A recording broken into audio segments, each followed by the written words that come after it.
Hello, everybody, and welcome to Taking Control, the ADHD podcast on rashpixel.fm. I'm Pete Wright, and right over there is Nikki Kinzer. Well, hello, everyone. Hello, Pete Wright. How are you on this fine day? I quit, Nikki. You quit? I quit. No, you can't quit. I quit. I'm leaving. And I can't quit. I'm rolling it up. It's done. Intern, load the wagon. Load the wagon. We're hitting the road. We're getting a new job. That's what we're talking about today. When is it time to start thinking, hey, should I be looking at a new job? This has come into us. It's like a meteor shower. At first you get hit with a little one, and then they get slightly bigger, and suddenly the dinosaurs are at risk. And that's where we are with today's topic. The dinosaurs are at risk.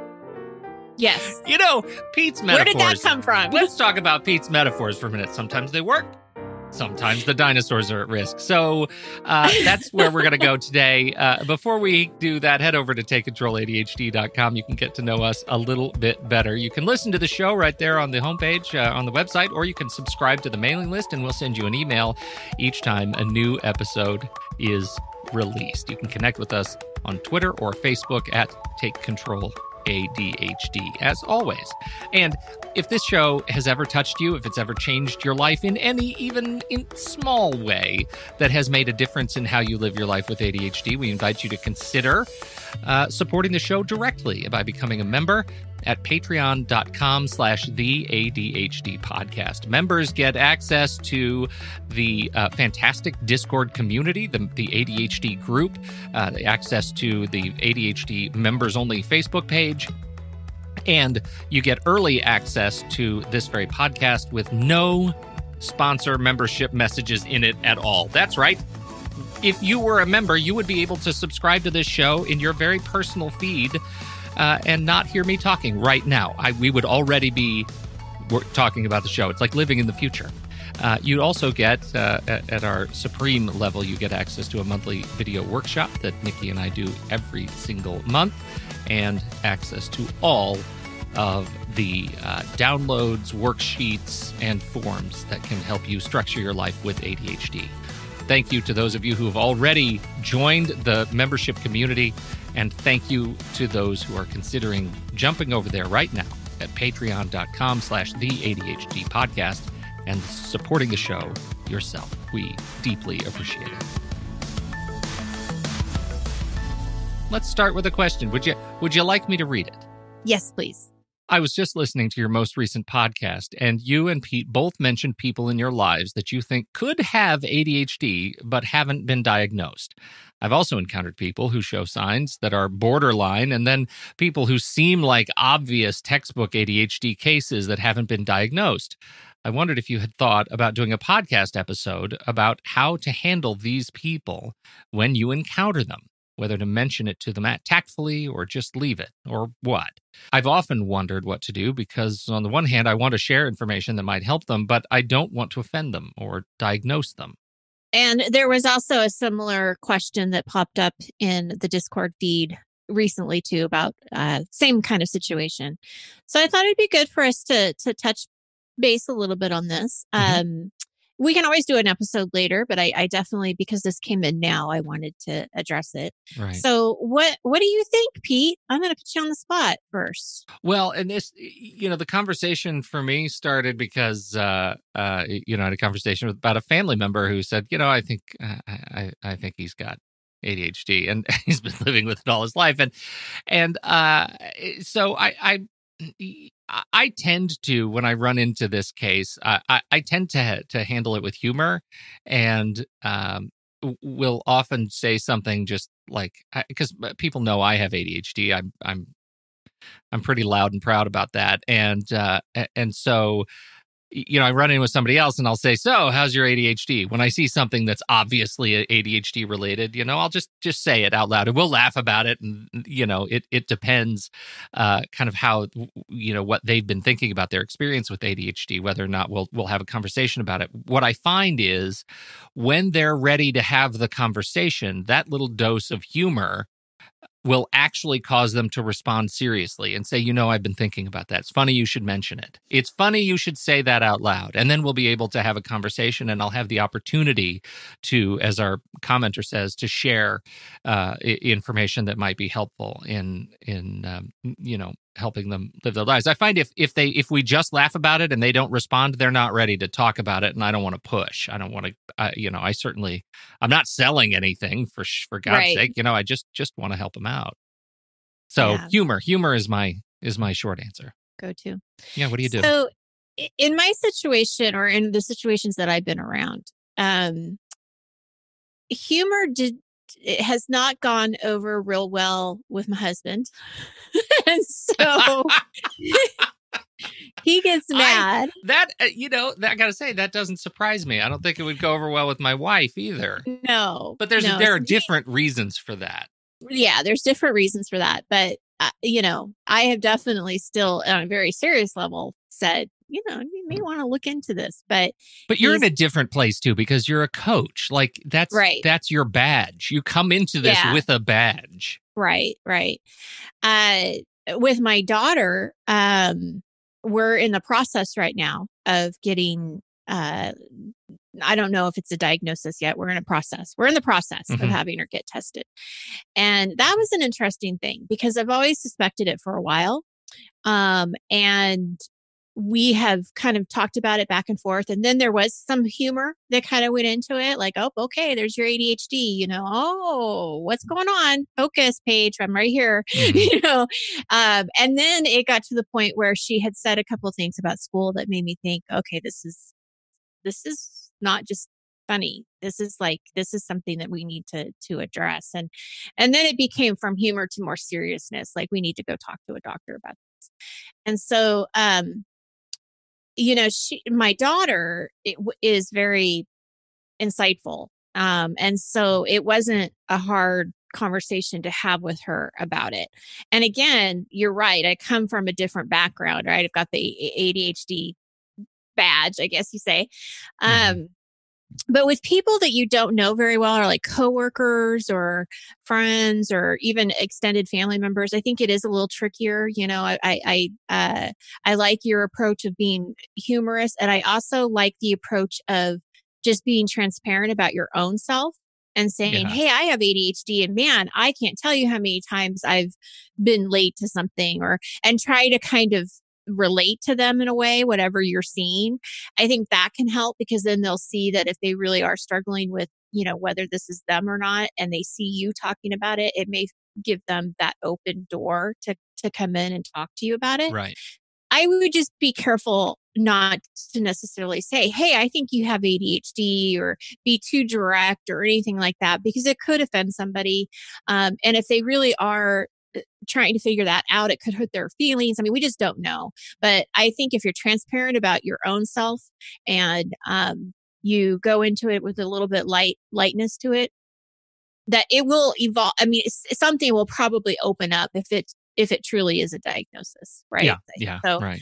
But I think it's great that this question came up, because it just shows, that our community cares, right? I mean, we care about other people. We care about what's going on with them. And if we see something that they're struggling with, we want to help them. Yeah. Right. And I think that's a great thing and a great characteristic. And whether it's ADHD or not, keep doing that, because that's really nice. Yeah. I love it. And now let's seriously quit. Let's quit. Let's quit the work. How did this? It's the dinosaurs are struggling. Yeah, those dinosaurs. So this came in inspired by members of our community, and the response this morning was, I have to say, hysterical. The people who commented to the live stream post saying, "Yeah, I relate." Right. It's about me. Yeah. Right. Yeah. I assure you, it's not about you. Right. It's about all of us. As you're nodding your head, yes. Now nobody can see this except for the live people stream, right? Watching the live stream. But yeah, you're nodding your yes. This is not about yes. This It is is not no. about you. It's Yeah. it's about yes. So I feel like it's a great place to I think it's a great place to have a sober discussion, because there's so much emotion that's wrapped up into where we contribute a large portion of our lives every single day. And so we feel strongly about these things, and it's very easy when you're compromised to get to respond emotionally, to respond from a place of frustration or anger. So how do we have this conversation? Yeah. Fear. Definitely. Yeah, fear. Sure. Yeah. So as I was telling Pete earlier before we pushed record, this is definitely something that is a very common topic in my conversations with my clients. That maybe they're not happy in a current job, but they don't know if it's time to move on. But they're also wondering, is it something that I could be doing different and I could stay in this job, and maybe there's a way that this job could be better. I mean, there's a lot of different kind of scenarios here. I thought before we kind of go into questions and things like that, if maybe you and I could just, share our experience a little bit about when we left jobs, like what made you decide to actually pull the plug and say, I'm leaving? Well, that question's not a can of worms at all. I know, right? Yeah, sure. Let's do that. You want to go first? Do you want me to go first? I can go first because mine's pretty simple. I mean, if you look at my job history, it's not anything like real complicated. I think for me, when I look back at my, since I've been working since college graduation, it was one of those things that maybe it started off well, but if I started really dreading it, like, oh man, here's Sunday was like depressing, then I probably, I kind of knew that it was probably time to kind of start moving on. Yeah. I think that when you're young too, you sort of have this like, advantage of being able to move on, and it's not that big of a deal because you're really probably not making that much money anyway. Yeah. It's not as hard to leave. There was one particular position that I really hated, and that was being in sales. I just knew that was not my personality. And so after doing that for a while, I just knew that this was not something I was ever going to going to do or be happy with. So I think that there's lessons to be learned too, when you try new jobs and you realize, this is not for me, or this is for me. But yeah, I never just hated a job so much. I've had a pretty good experience for the most part. And then I was a stay-at-home mom for a while too, before I got into coaching. So I had that job. I think the frame for my part of this conversation is all around like pre-ADHD diagnosis and post-ADHD diagnosis. The first job I left, I was out of television, and I had been working at a TV station in Denver. Shout out KMGH TV. And I found myself frustrated about everything. I was frustrated about the guy I worked for. I was frustrated about the work I was doing, even though by all rights, they were giving me amazing opportunities, right? They taught me new things. This was just at the advent of nonlinear editing. For those who are familiar with some of these things, they gave me Avid certification. They gave me all kinds of these great tools that I would have in my resources. I didn't know why I hated it so much. Like, I'd grown up in television and I was just really confused. And I literally left the country. I moved to Korea to teach, and that was a great transition for me. But in hindsight, I have no idea.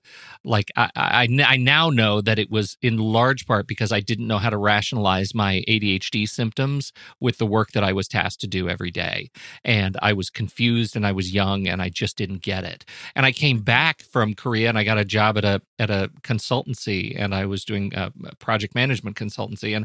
And I found myself, I remember this experience very clearly. Like, I was so frustrated. It was like a tea kettle, it was about to boil over. And one day I was asked to to set up an email address for a new employee, a new peer, and the new employee's last name was Nilprabasorn. It was like long. It was a very long name, and my director, my boss, came and said, "You have to use the standard format for the name, which was first name dot last name." Even though this new person said, "Just use my nickname, J Nil, at whatever the company was." And my boss said, "You can't do it. You've got to use the long name." And I blew up in the middle of the office. I blew up at her about how stupid this email address system was. And I walked out of the office.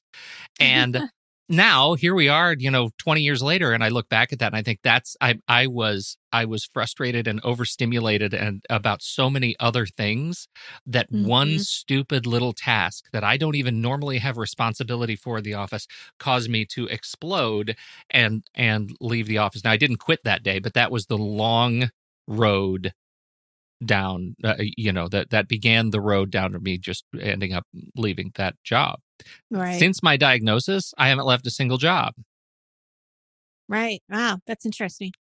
So short story long is what that is. Well, and everybody's going to have a different story, right? Yeah. I mean, everybody has different job experiences and things like that. And I think that if you're even considering leaving your job, there's probably something wrong, right? Yeah. It wouldn't even be on your radar, right, if there wasn't something going on. Well, and I think that's a point I want to make, because my experience, because of the way I integrated my ADHD diagnosis into my life, and because I got it late, and I guess that's a part of it.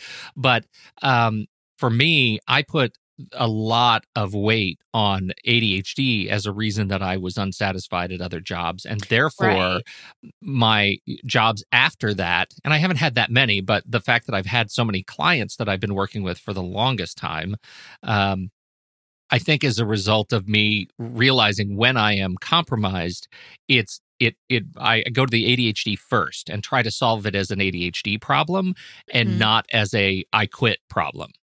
Like I hate the job problem, or I'm not happy with the client problem. Right.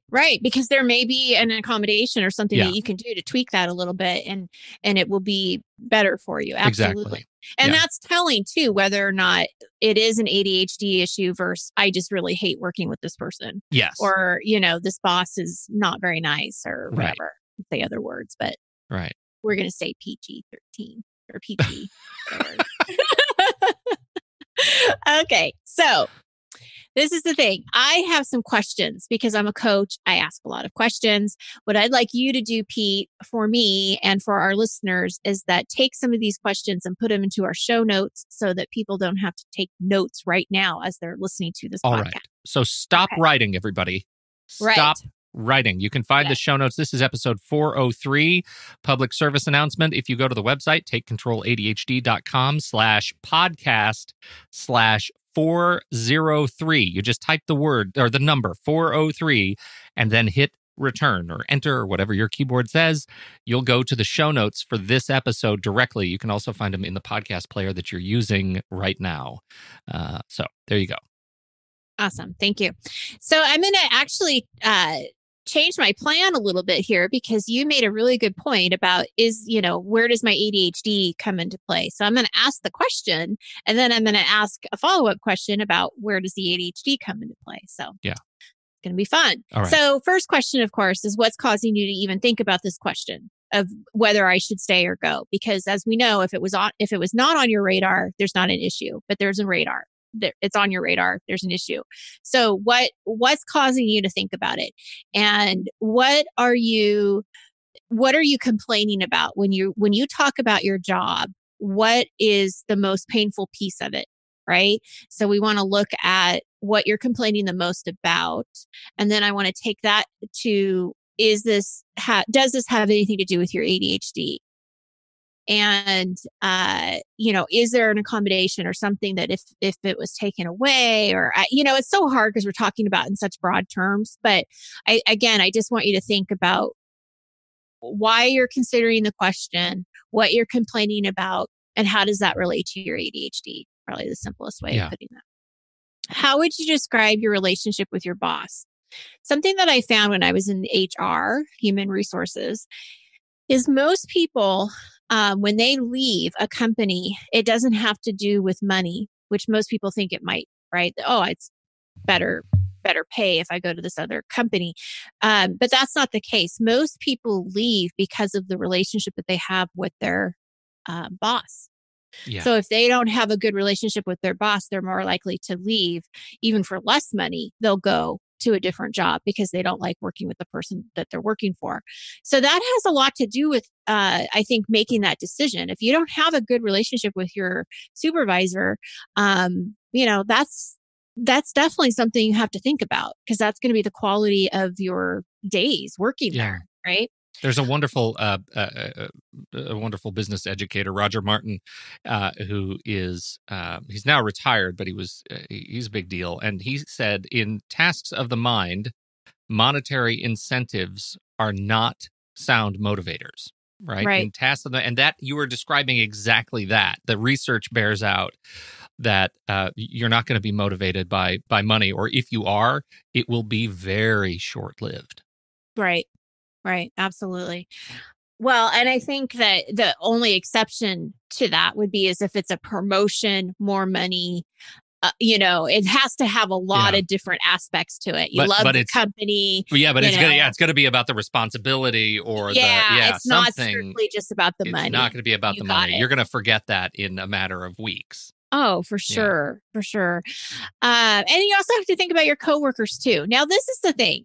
As an HR person, I don't believe you have to love your coworkers. Like, you don't have to want to hang out with them after the end of the day, but you do have to get along with them, and they have to be pleasant, I guess. Right. But you don't have to love them. So there is sort of a fine line. Like, is it okay? Is it workable?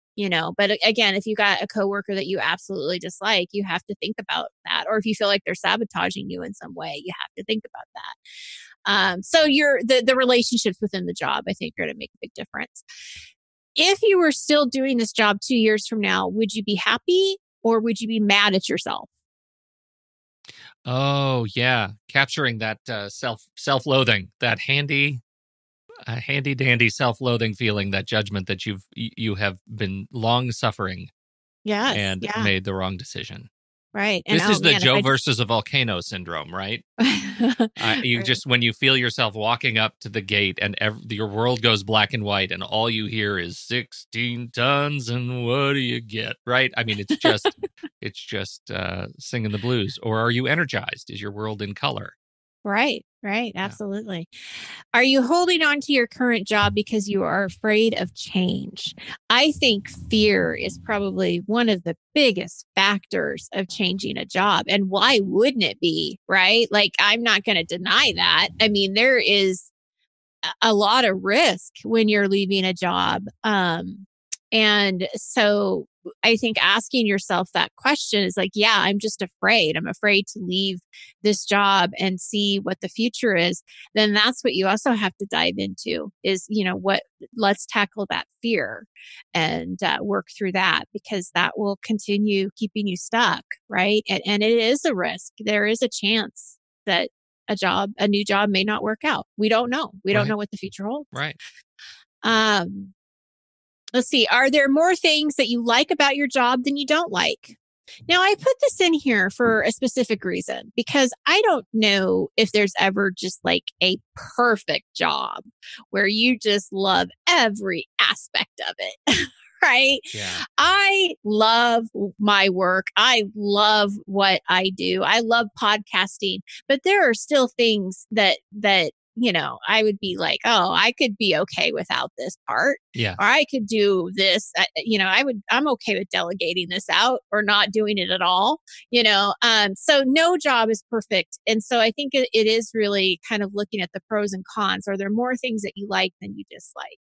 And are those things that you dislike, going back to that ADHD factor, are there things that you could do to get support or help or somehow be able to accommodate yourself on those things that you don't like? It's easy when you get in, and we'll use James Ochoa's words, in an emotional storm, to magnify the things that you don't like and make those all of the things of the job, right? To forget the things that you do like. And I think that's where, doing this sort of an assessment really helps, because you should just do Ben Franklin T-square chart. I don't like these. I Sure. like these, and just make a list and give yourself the opportunity to see to actually have that visual stimulus that says, there are more things when I itemize them that I do like than those that I don't like. I just feel so strongly about the don't likes right now. How do I attack those? How do I Right. make them better? Yeah. Yeah. And I have an exercise that I want to share a little bit Oh, later good. that is kind of similar to that pros and cons that you're Yeah. talking about. Let's see. So basically, from what you're saying, can you live with what you don't like? Yeah. Are those the things that you can live with? Can you change them? Is it possible to change them? There may not be. I remember you and I doing a podcast a long time ago with she does the same type of work that what your wife does. The therapist, The speech path. yes, thank you. Mhm. And I remember all the paperwork and everything that she was Right. talking about. And you were really honest. You're like, my wife deals with this, her coworkers deal with this. It's like there is a lot of paperwork to this. And so there are things that we can't change. It's just part of the job. So you have to decide if it's something that you can do. Can you accommodate for it? If you can't, then what is that the opportunity then to Right. look for something different? I don't Right. know. Could be. Um, do you feel supported at your job? Do you see opportunities for growth? I think the support again goes back to that relationship that you have with your coworkers and with your boss, how supported you feel about it. Can you afford to quit your job before finding a new one? Now, this is a lot of the fear, right? Is that I know I can't quit right now because I depend on this job. And so maybe that's the case, but that doesn't mean that you have to stop looking for a job. You can stay in your job and still be looking for another one, right? So you have to kind of know financially where you stand. Mhm. I also know people who have quit and given themselves about a month or two before they were to look for another job, and they had savings and they were able to afford that. So it just depends on, your situation. I've never had that opportunity. When I've I haven't quit, either. yeah, I mean, when I've quit, it's usually been out of exasperation and Yeah. effectively giving up on a current situation, and always put me in the mode to hustle. But as we record this now, knowing that it's going into the archives soon, but it's 2019, it's September, and the job market is pretty hot. Like I just read this article saying that the job market is so hot right now that people are hired and then just not showing up on the first day. Like they are hired and okay. Like if that's the kind of market we're in, maybe now is a pretty good opportunity to Right. look for something new, depending Yeah. on obviously your field. Yeah, absolutely. Well, and it's interesting because I haven't been in that situation either. But so whenever I have quit a job, I've always had another job lined up. So made it a point to look for that other job. So that's the other piece that we Yeah. have to look at, is that if you're complaining and you're really upset about this job, you still then at that point, what do you do next? If Yeah. you already made that choice that I am going to be looking for a new job, then that's an active thing that you have to do, Yeah. and that can take time. I would also throw out there from the ADHD perspective that the act of looking for a job is a high signal, high calorie experience, right? I mean, Yeah. looking for a job is a job. And, It is. Yeah. depending on your, depending on your wherewithal, your state, relative to ADHD emotional storms with your current job, you may find it difficult to go into interviews, to go into the process of preparing cover letters and resumes, while you are under the stress of your current job. You may find that a demotivator and a challenge. And so I would just throw out there that you might be in a better space if you not look for a job, but focus on just saving a couple of extra weeks of living expenses, so that you can officially quit your job and devote yourself, your whole heart, to looking for a new opportunity, a new place for you to contribute. Because I think doing both is a recipe for, well, distraction and confusion, and it can be a real challenge. So I definitely agree that it can definitely be a challenge. And that's where I would actually say, if you can't even do the 2 weeks off or whatever, because that's still scary. What if you Yeah. don't get a job in 2 weeks? Yeah. What if you can't start for another month or a month and a half? If that isn't the option, get support. Don't do this on your own. This is a project. Yeah. So ask somebody to help you break that project down so it doesn't seem so overwhelming. And it probably starts with updating your resume. Maybe you have somebody look at it. Hire somebody, or there's lots of different resume writers out there. If you don't want to do it yourself, get that piece done, Mm-hmm. update your social profiles, do these things that you need to do, and do it in small pieces, small little Mm-hmm. chunks, so that it's not so overwhelming. Right. Yeah, that's a great point. I mean, there are a lot of things you can do while you're searching, while you're working at another job, especially if you outsource to support teams. Right. Right.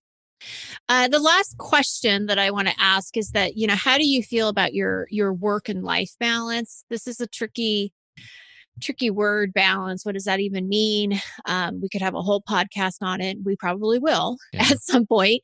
But I think that is something to think about. I remember there was a time where my sister was working, and she was working incredible hours, overtime hours, and it was crazy. And the job that she had, it wasn't that important. And it was like, why are you busting your butt every day on the weekends to get this stuff done when, in the reality of it, it can be done on Monday, or it's not your fault that you're that backed up. It's kind of the company's fault that they didn't have, enough people to do the work.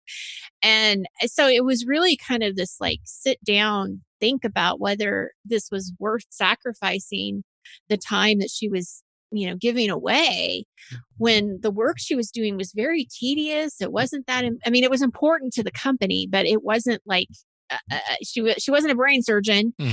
She wasn't saving people's lives. She wasn't going into buildings that were on fire. This was just clerical work that was backed up. And it's like, you have to decide, what is that boundary for you? A job.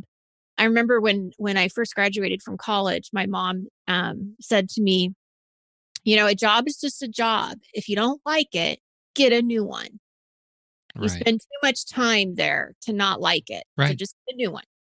And that's always stuck with me. Same thing can be said for mattresses. Yeah. You spend too much time there to not be in one that you like. That you like. That's right. And it should do the same thing.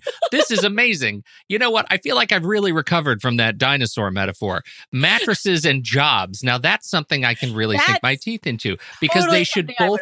Yeah, they should do the same thing. You should feel nourished and warm and rested and encouraged. You should. This is great. No, mattresses and jobs. You're welcome, world. That's right. Oh, boy. Okay, moving on. So let's say you are looking for a new job, Pete, right? Let's say you've answered all these questions and you're like, yes, I'm ready. I'm moving on. Yeah. So what do you look for when you have ADHD? Because you have to consider your ADHD when you are looking for a new job. Yeah. And the first thing that I have to suggest, and I think anybody would suggest if you were to do research on this, is do what you love. If at all possible, do something you're passionate about. I was reading an article about this, and they were saying, make a list. What are you good at? What do you like to do? And what will somebody actually pay you to do? And this is a good point. This is a good starting point. What I can't speak. What are you good at? What do you like? What are you passionate about? What will somebody pay you? There's so many options. And so part of looking for a new job, I would say, doesn't even necessarily have to be to get your resume ready. Just start doing some research. Start looking to see what kind of positions are out there. Network, talk to people, do informational interviews. If there's a position that somebody has that you're interested in, ask to see if you can talk to them about it. Those are the things that you want to start with, because with ADHD, and this, Pete, If you don't like your job, if it's boring, you're not going to stay. You're just not going to, it's not going to work out. Right, right. The little things will either become massive things or they'll become forgotten altogether. Right, right. Focus on your strengths. I think this also goes into doing what you love. If you're creative, look for jobs that offer that opportunity for new ideas. Look for jobs that have a lot of variety in them, where you're not doing the same thing over and over again, so that you can use your creativity. If you work well under pressure, find a job that is quick pace, constantly changing. Think about the firefighters, paramedics, nurses. Those people, are really good under pressure. They're calm. 911 operators, all of these different positions that could use somebody that has that adrenaline. If you are social and you love working with people, look for those jobs where you're of a service, whether that's customer service, helping the elderly, helping children, teachers, all of those kinds of things, are going to get you that social piece that you need. And if you really enjoy helping people, it's going to give you that piece too. And when you're interviewing with people, please highlight your strengths and be proud of them and talk them up. You are not arrogant by doing this. You're not looking like you have a big head. You're confident. And I think it's really important that we recognize the things that you're really good at. And those are the places that you're going to thrive. If you already know you don't like something, don't try to think that you're going to like it all of a sudden at a different place. Oh, that's huge, because you hear this all the time. Oh, this is such a good one. When your hiring manager will tell you something and you'll hear it and it's a trigger and you realize, oh, I don't like that. But then they say something like this: don't worry, it's a small part of the job. Right. Right? That should be the trigger. Don't worry, it's a small part of the job means, well, that's a job I'm going to completely ignore. If it's part of your responsibilities and you hate it, that's not a good job for you. Right. Oh, that's the worst. That I've made that mistake. It's a bad one. Well, and it's interesting too, because I think we fool ourselves. Like, if you hate being in the insurance industry, just going to a different insurance company is not going to make a difference. Right. And you see this all the time in insurance, in pharmaceutical sales, in like those all are people. Yeah. They have a unique set of skills and they end up bouncing from company to company thinking, oh, it's a different drug that makes me feel better about my contribution. But that doesn't last very long. But it doesn't last. If you don't love it, it's not for you. And I got to tell you, I had a client who was in between. He was going to school and looking for a job, and I just loved his insight, because he said, and he was just looking for like a grocery type of job, just a part-time position to kind of get him through school. And he's like, but I got to tell you, Nikki, I've worked in the deli before and I hated it. I'm not going back to the deli. Yeah. And I'm like, I totally get that. Like, good for you for knowing that you don't like it. And even though there may be an opening at the deli, doesn't mean you need to go get it, because, there's other jobs. And seriously, if you've ever been to a deli and asked for meat from someone who hates their job, you can tell right away, because I get this. We have somebody at our deli that hates their job. And when I say I'd like ham and I'd like it shaved, I want thin sliced ham, and they hate that. And so they say, okay, how much now? Right. Oh, they hate it. They just hate it. That's not a good job for you. No.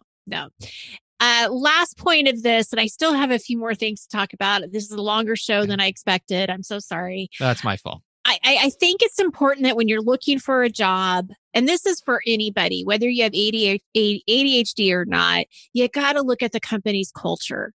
And if you get the sense that they're very corporate and everything has to be done by the book and they're very, rule oriented, it's probably not going to be the best place for you.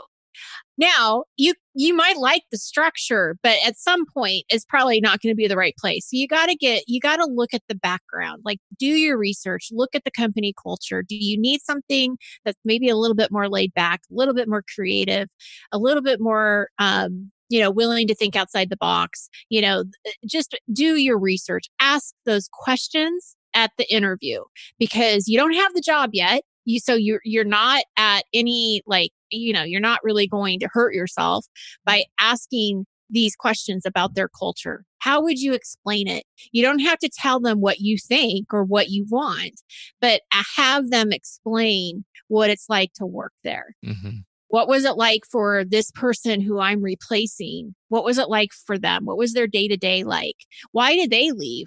Why are you hiring this position? Like, get those questions answered. This is just as much of an interview of you to them as it is to them to you. Right. And you want to, do your research and when you find the right one, you'll be excited about it. That's You'll right. see, Yeah, that's a great point. And don't forget it. You have every right to ask the same questions back. The very same questions. Why is this position open? How often is it open? Now, it's been a long time since I have interviewed. So I don't know what it's like in today's, environment. I know back when I did it, I didn't get a lot of questions back. And when I did, I really appreciated it. Yeah. So you're talking about you as a hiring manager. As an hiring manager. Right. Yeah. I very rarely did I get people to actually ask me questions. Yeah. So this is the little thing that I want to share with you. I was working with a client, and how she did this was in a different context because she was actually doing it for an educational decision that she had to make. But we were talking about how you could do this process that she went through if you were looking for a job. And so I want to go through it, and I thought it was really creative, and it's really good for people who may feel like they have imposter syndrome.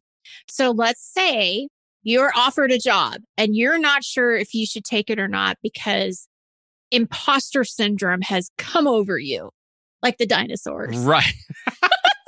Duck. Right? Right. Those dinosaurs, the little ones think they're big, the big ones think they're little. That's it's just a mess. Yeah. So to be clear of what imposter syndrome is, it's the persistent inability to believe that one's success is deserved or has been legitimately achieved as a result of one's own efforts or skills.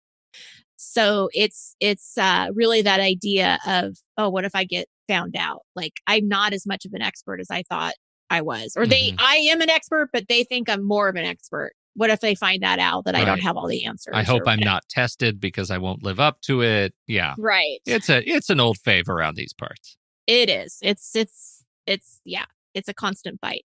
But this is what the idea was. So my client, what she did is she used kind of a mind mapping method.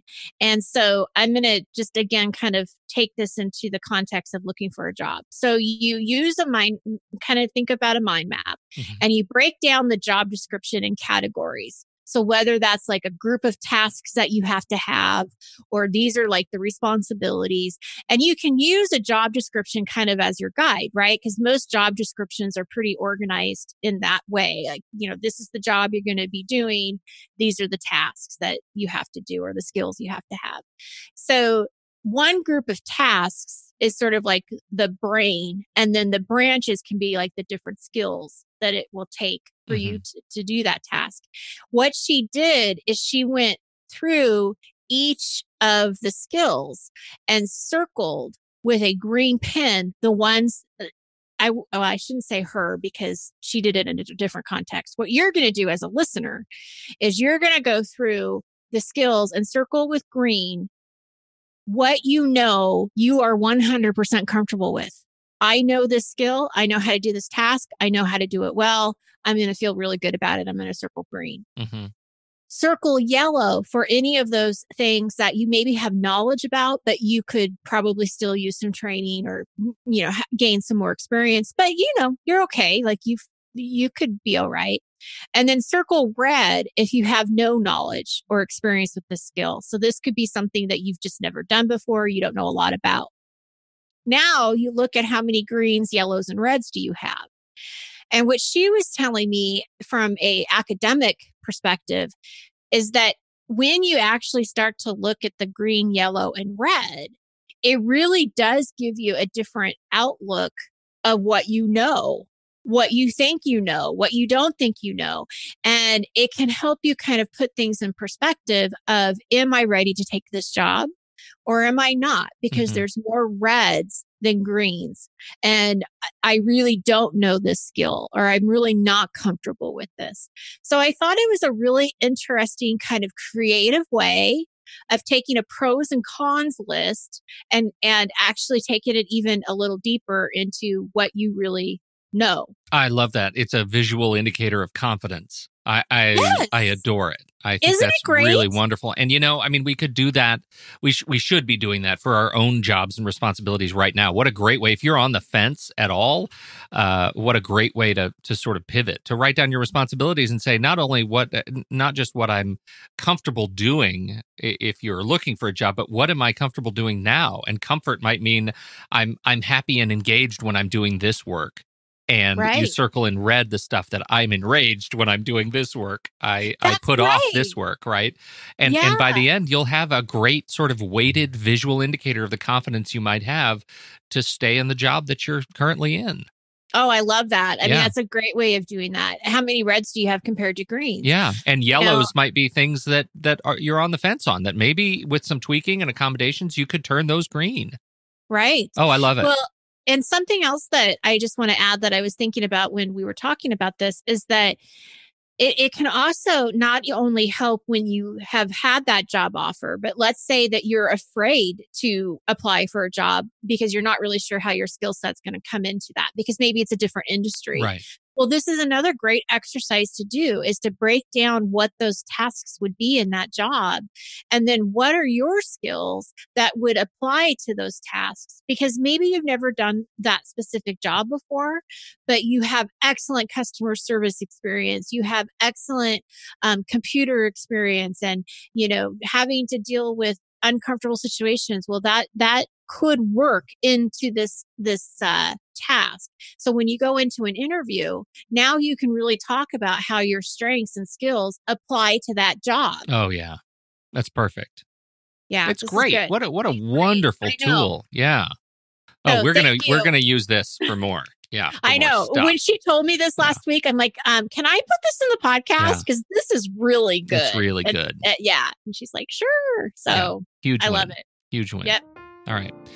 You know what? Can we get, you should ask if she has an example of her journey that's like anonymized and that we could maybe put up as a screenshot. That would be really fun. I'd love to show people what the journey looked like. I'll ask her. Yeah. I know she has an example because she showed it to me, but I have to see if she would be willing to get permission to use to share it to the public. I don't know. Delightful. Yeah. Yeah, but it's a great idea and I love it. So. This is great. Thank you, everybody, for downloading and listening. Once again, you can find the show notes and hopefully a picture of this handy tool at takecontroladhd.com/podcast/403, episode 403. Can you believe 403 episodes? It's crazy, isn't It's bananas. Thank you, everybody, for your time and attention. On behalf of Nikki Kinzer, I'm Pete Wright, and we'll catch you next time right here on Taking Control, the ADHD podcast.